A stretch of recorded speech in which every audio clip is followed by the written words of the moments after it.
Hey everyone, welcome back to my channel. My name's Alicia and I'm so glad you are here today. So in today's video, I am just going to be sharing with you guys all of the books that I plan to read in May. This month I am part of 3 different readathons and I've got quite a stack. The first readathon that I'm participating in the month of May is Bookathon. Bookathon is a readathon of spooky middle grade reads, and it is hosted by Keisha with A Book Like You, Kendall from Bookphoria, and Hope with Hope on the Coast. I hope I'm getting those right. Anyway, I will link them down below. I actually did a TBR for my Bookathon book reads in my last video, so if you want to go see that, you can. So I'm not going to talk as much about these books because I did that video, but I do want to put them here because they are books that I plan to read in the month of May. Alright, so the first book that I plan to read in the month of May is What Lives in the Woods by Lindsay Curry. What I'm really excited about this one is the author is actually going to come on and do a live call with us on YouTube. So I'm really excited to chat with the author about why she wrote this book, where she gets her inspiration from, and just to chat with someone who has so much creative energy up there. I just love it so much. So I'm really excited about this one. This one is about a family who is going to live in a mansion for a bit of their summer. The father renovates mansions or old places, and so they are going to live in this mansion for a bit of the summer. Part of the problem though is that the main character, Jenny, she wanted to attend a writer's workshop where they live, and so she did not want to go on this trip. She was really looking forward to her writing workshop because she wants to be a mystery writer. And her family kind of derails that plan for her. So she already does not want to go on this trip. When they arrive at the mansion, some spooky things start to happen. She starts hearing about local legends and she starts having her own kind of interactions with different things inside and outside of the house. And it's just, it sounds really cute. So Lindsay Curry's What Lives in the Woods. Next book is a graphic novel, The OK Witch. 13-year-old Moth Hush loves all things witchy, and I'm just going to do a quick little synopsis on the Bookathon books because I've already done a whole video on my TBR for the Bookathon readathon. So I'm just gonna quickly sum these up for you. This one is about a witch. She's 13 years old. She doesn't know she's a witch, but she's a witch, and it's about her learning about her past, her family's history, and learning how to use her powers and her magic for good. The next book for May was Camp Murderface. This is about Camp Sweetwater is finally reopening 3 decades after it mysteriously shut down. Campers Corin Quinn and Tez Jones have each had more than enough of their regular lives. They are so ready to take the summer at Sweetwater by storm. But before they can so much as toast one marshmallow, strange happenings start happening. Will Camp Sweetwater shut down for good this time with them inside? So one of the other prompts was read something about an amusement park or a camp or a circus or something along those lines. So that is this book, Camp Murderface. This one is Eva Evergreen's Semi-Magical Witch. Trying to earn the rank of Novice Witch before her 13th birthday. If she doesn't, she'll lose her magic forever. For most young witches and wizards, it's a simple test. But as you'll see on the front, semi-magical witch. So Eva has some challenges of her own to overcome, and this just sounds like a really cute story. This has been on my bookshelves for a long time, and I'm ashamed that I have not gotten to this yet. So Eva Evergreen. All right, moving on to the next readathon that I'm part of, and that is a Romanceathon, and that is hosted by Jordan with Bookish Gem. And again, I'll have all of these channels and all of these people that I mentioned linked down below. The dates of the Romanceathon are May 19th through the 21st, just a 72-hour readathon. It's for her birthday or her birthday weekend. So one of the prompts, there were 3. One with pink on the cover, one about a sports romance, and then any romance book that you want to read. So because I am a really busy mom, and May is an insane month anyway because I'm a teacher too, so we have graduations and grades and all the things, and then sports and yada yada yada. So I'm actually only picking 2 books. One is an audiobook and then one that I actually plan to read. The first one that I plan to read is The Cheat Sheet. And I will go ahead and just read the synopsis of this one to you because I don't have it with me. The friend zone is not the end zone for Bree Campton, who is helplessly in love with her longtime best friend and extremely hot NFL legend, Nathan Donaldson. The only problem is that she can't admit her true feelings because he clearly sees her as a best friend with no romantic potential. And the last thing Bree wants is to ruin their relationship. But those abs, nope. Nothing but good old-fashioned, no touching the sexiest man alive platonic friendship for Bree. In any case, she has other things to worry about.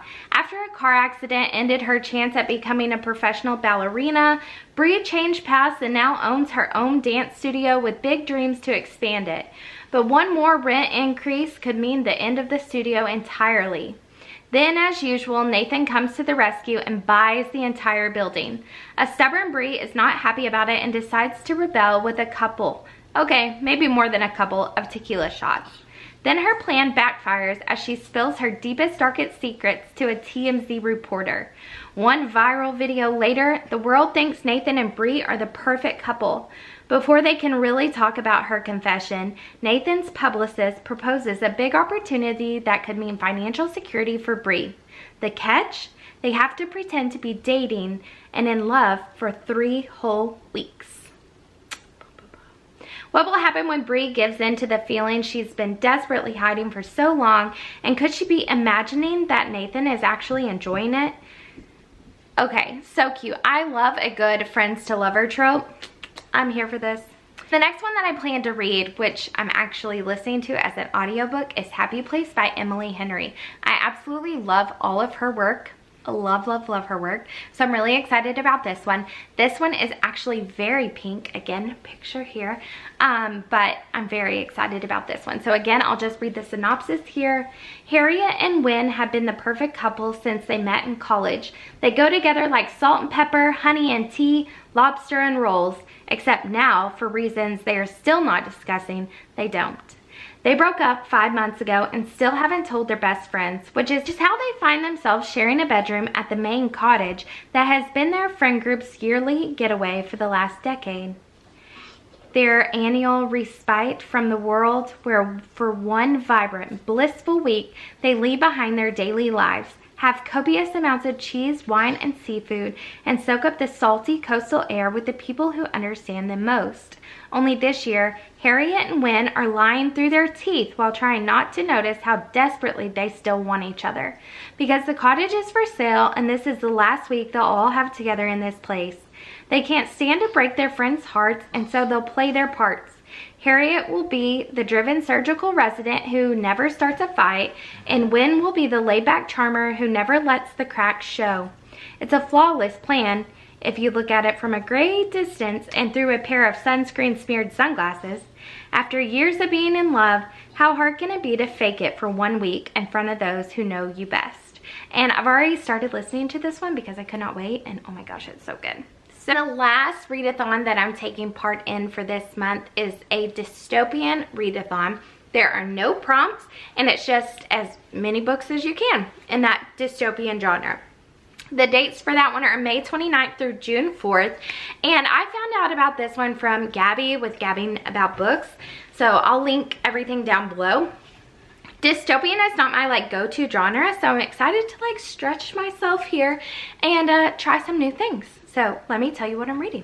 The very first one that I'm reading and that I am most excited about is The Grace Year. This is actually a reread for me. I know I said that dystopian was not my thing, but I absolutely love this book. So I'm going to read the synopsis for the 3 of these to you. No one speaks of the Grace Year. It's forbidden. In Garner County, girls are told they have the power to lure grown men from their beds to drive women mad with jealousy. They believe their very skin emits a powerful aphrodisiac, the potent essence of youth of a girl on the edge of womanhood. That's why they are banished for their 16th year, to release their magic into the wild so they can return purified and ready for marriage. But not all of them will make it home alive.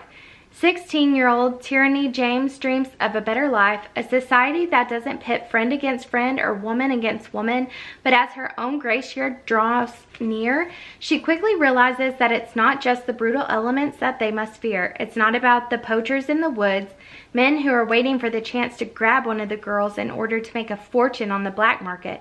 Their greatest threat may very well be each other.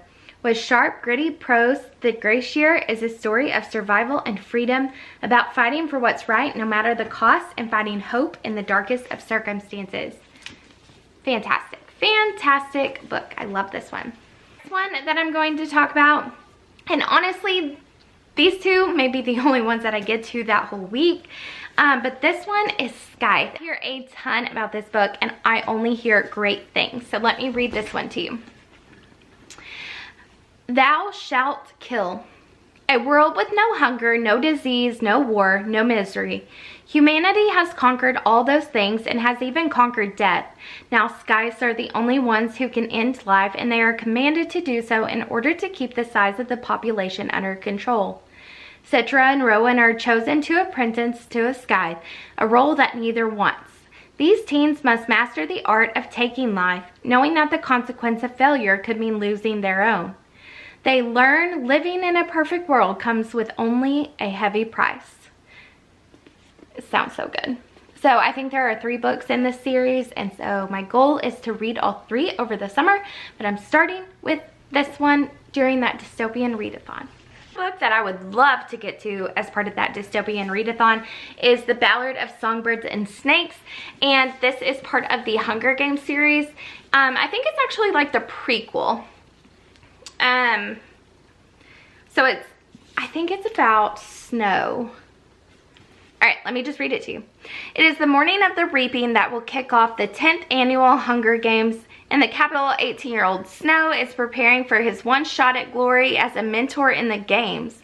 The once mighty House of Snow has fallen on hard times, its fate hanging on the slender chance that Snow will be able to outcharm, outwit, and outmaneuver his fellow students to mentor the winning tribute. The odds are against him. He's been given the humiliating assignment of mentoring the female tribute from District 12, the lowest of the low. Their fates are now completely intertwined. Every choice Snow makes could lead to favor or failure, triumph or ruin. Inside the arena, it will be a fight to the death. Outside the arena, Snow starts to feel for his doomed tribute and must weigh his need to follow the rules against his desire to survive no matter what it takes. This sounds fantastic. I don't know, I might have some choices to make. This one sounds super. All right, and then one final book that I really want to read and finish in the month of May, and I've already started, If You Then Me. And I saw this book on a video when I was learning about Asian American and Pacific Islander Heritage Month, which is this month, and I heard about Yvonne Woon, and I thought this book sounded so good. What do you ask your future self? First question, what does it feel like to kiss someone? Shia is stuck in a lonely, boring loop. Her only escapes are Wiser, an artificial intelligence app she designed to answer questions as her future self, and a mysterious online crush she knows only as Object Permanence. Until one day, Shia enrolls at the Foundry, an app incubator for tech prodigies in Silicon Valley, and suddenly anything is possible.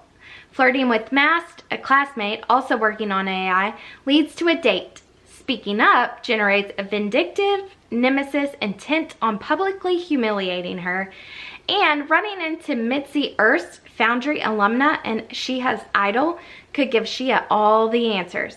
And then Shia receives a shocking message from Object Permanence. He is at the Foundry too. Shia is torn between Mast and Object Permanence, just as Mitzi pushes her towards a shiny new future. Shia doesn't have to ask Wiser to know. The right choice could transform her into the future self of her dreams, but the wrong one could destroy her. If choose one path, then unknown future. It's been really good. I am 115 pages in and I'm absolutely loving it. So I can't wait to see how this plays out. So So those are all the books that I plan to read in the month of May. Again, thank you so much for being here for this very long video. I appreciate you watching. If you made it all the way through, leave me a book stack down below because I have a huge book stack to get through. Thank you so much for watching. Hit that like button if you enjoyed this video. Be sure to subscribe, follow me on Instagram, you know, all the things. And I will see you guys in my next video. Bye.